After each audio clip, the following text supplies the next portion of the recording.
O bispo da Igreja Universal se pronunciou e disse o porquê o apóstolo Rina morreu do jeito que morreu. E ele conta toda a verdade por trás da morte do apóstolo Rina. Nós vamos assistir este vídeo, que foi o melhor vídeo que eu assisti hoje juntos. E no final do pronunciamento do bispo, eu quero falar a minha experiência sobre a Igreja Universal. Quero contar para você não pode perder. Vamos lá. Antes de tudo, eu quero lembrar que o ser humano, ele costuma definir os acontecimentos e tragédias na vida das pessoas, não somente de outras pessoas, mas muitas vezes na sua própria vida, né? Ele costuma definir as tragédias como uma certa punição ou até castigo por parte de Deus, ou qualquer coisa desse tipo.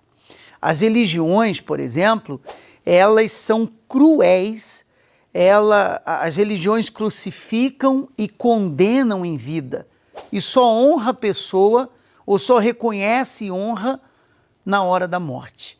E eu quero nesse vídeo falar algo muito importante, que é o tema que você já viu aí, o título do nosso vídeo, porque o apóstolo Rina morreu assim.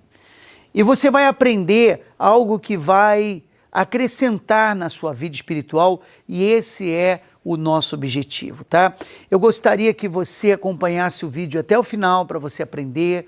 Se você já é inscrito, lembre-se que eu estou sempre orando por você para Deus te guardar, proteger.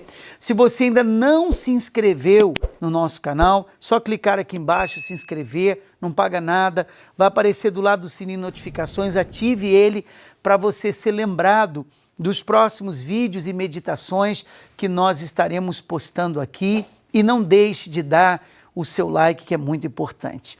Voltando a respeito das condenações, você vê que algumas pessoas, só fazendo aqui um parênteses, né? Muitas pessoas, elas são escravas de religiões porque elas são ameaçadas. As religiões, como eu disse, elas são cruéis, elas crucificam e condenam em vida, e só honra e reconhece na hora da morte. Então muita gente tem medo. A religião não produz nada para ela na vida dela, não acrescenta nada, mas alguém disse, se você deixar essa religião, muitas coisas ruins irão acontecer na sua vida. Então as pessoas ficam com medo e elas ficam ali, né, debaixo daquele regime religioso. E como eu disse, a religião condena, e as pessoas aprendem através do tempo e da religiosidade que tudo que acontece de ruim com uma pessoa, quase tudo, pode ser um castigo da parte de Deus, uma condenação por parte de Deus. Um exemplo disso, nós já falamos em outros vídeos, talvez você não viu ainda, foi o cego de nascença. Quando Jesus viu o cego, Jesus estava com seus discípulos e alguém perguntou assim, por que ele é cego? Por que ele nasceu assim? Por que ele está assim? Quem foi que pecou? Foi ele ou foram seus pais? Quer dizer, eles queriam dizer o seguinte, se ele é cego, se isso de ruim aconteceu com ele, porque alguma coisa errada ele fez. Coisa boa ele não fez para ser cego.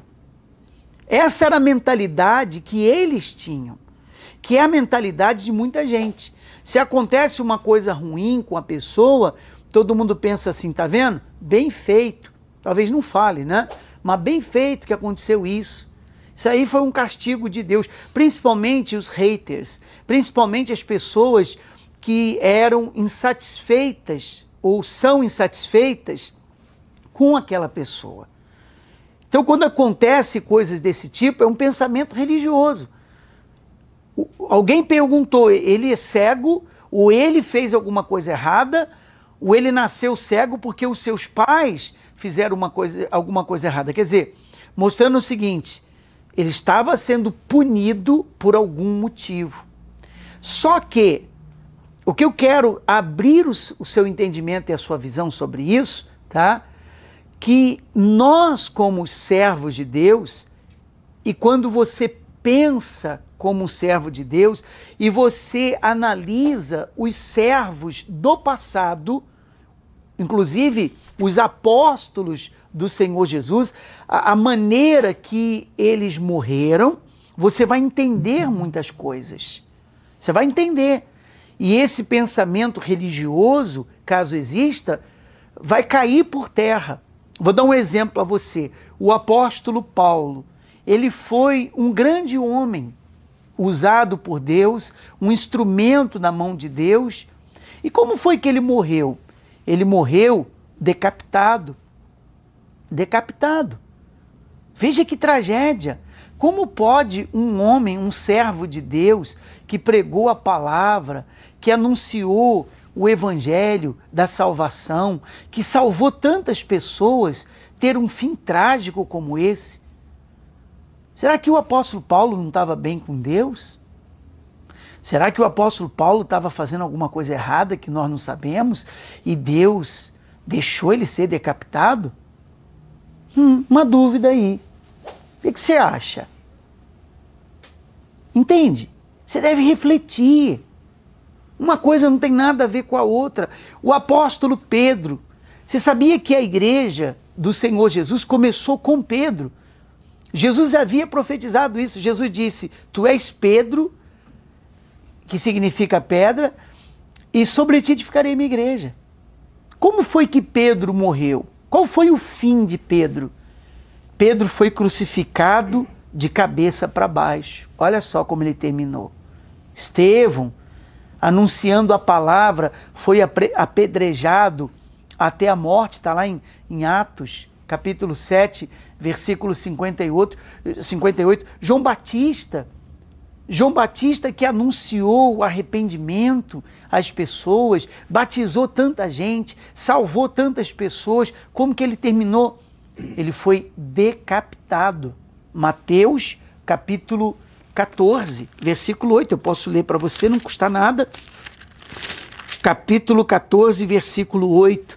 Quando a filha de Herodes fez um pedido, né? E ela disse... Então ela, instigada por sua mãe, disse: dai-me aqui num prato a cabeça de João Batista. Quer dizer, era aniversário dela e o rei mandou que ela escolhesse um pedido, fizesse um pedido, assim: eu quero a cabeça de João Batista num prato. Olha só, um servo de Deus. Tiago, a palavra diz que ele morreu ao fio de espada. Está aqui em Atos. Posso ler também para você, para confirmar. Atos capítulo 12, versículo 2, diz assim, a palavra: fazendo passar ao fio de espada a Tiago, irmão de João. Tá vendo?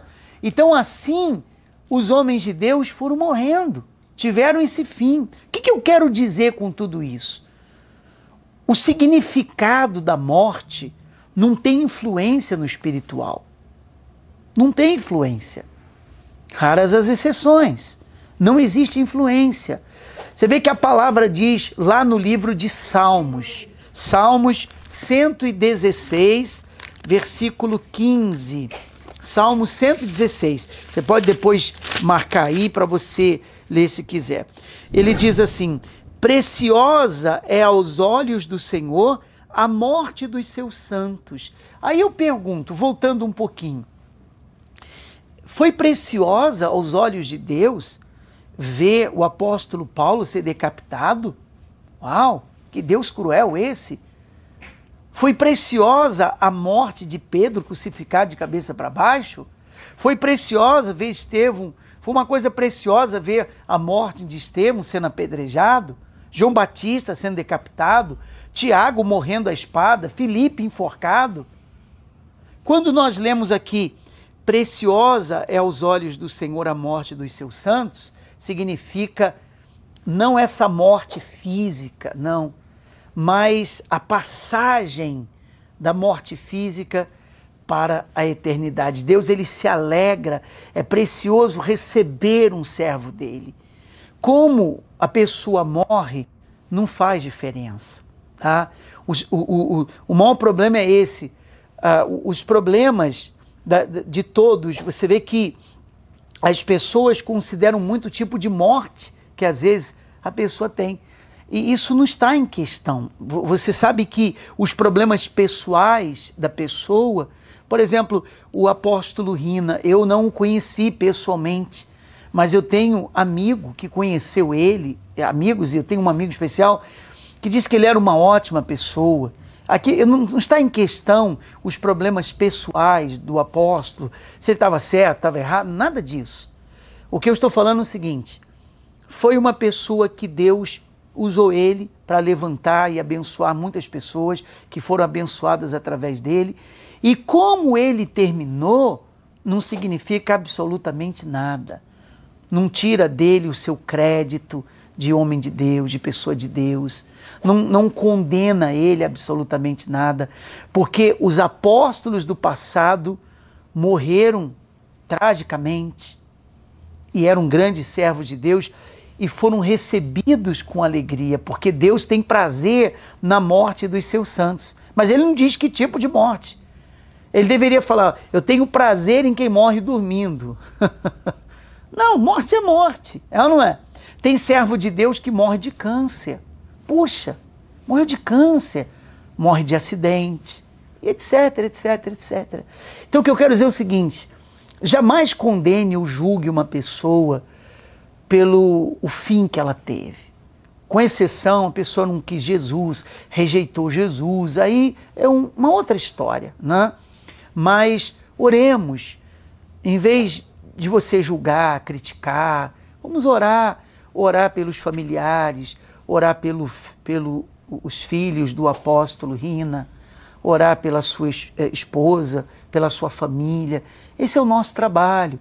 E deixar que o Espírito Santo faça a obra. Deixar que o Espírito Santo venha fazer aquilo que é melhor para todos. Então, entenda isso. Ser servo de Deus não importa como você vai terminar. O importante é que você termine salvo, né? Para que você possa encontrar o seu Senhor na glória. Esse vídeo abençoou você?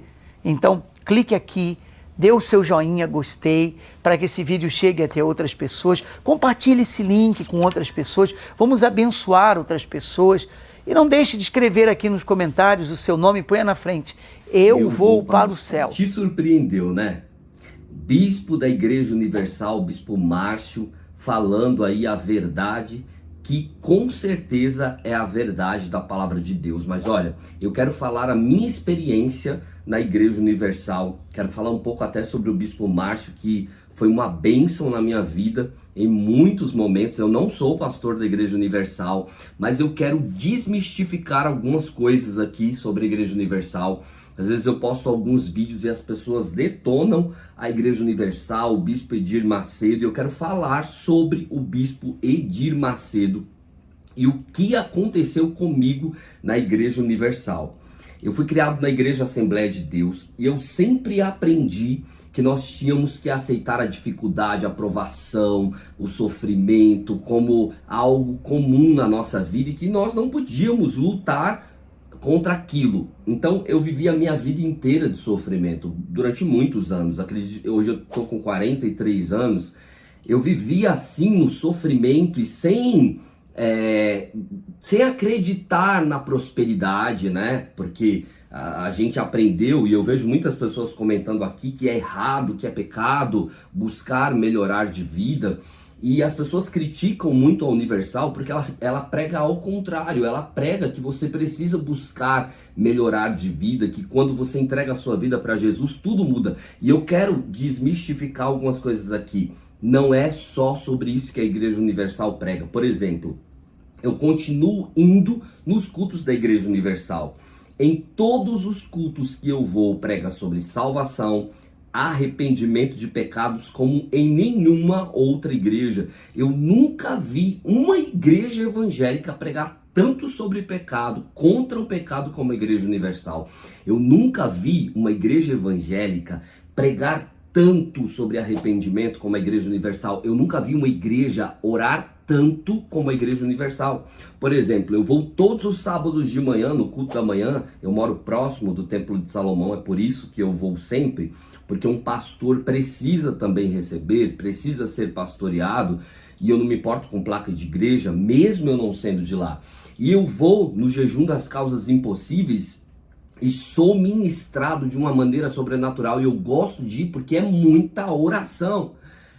Queridos, é praticamente 1 hora de oração, quase que não canta, é oração e palavra o tempo todo. Então é muita mentira que é espalhada por aí. Se você quiser que eu faça um vídeo desmentindo as pessoas, pegando vídeo de mentiras que as pessoas contam na internet sobre a Igreja Universal e desmentindo, escreve aqui nos comentários: pastor, eu quero que você faça um vídeo desmentindo as mentiras sobre a Igreja Universal, tá bom? Escreve e eu vou fazer esse vídeo.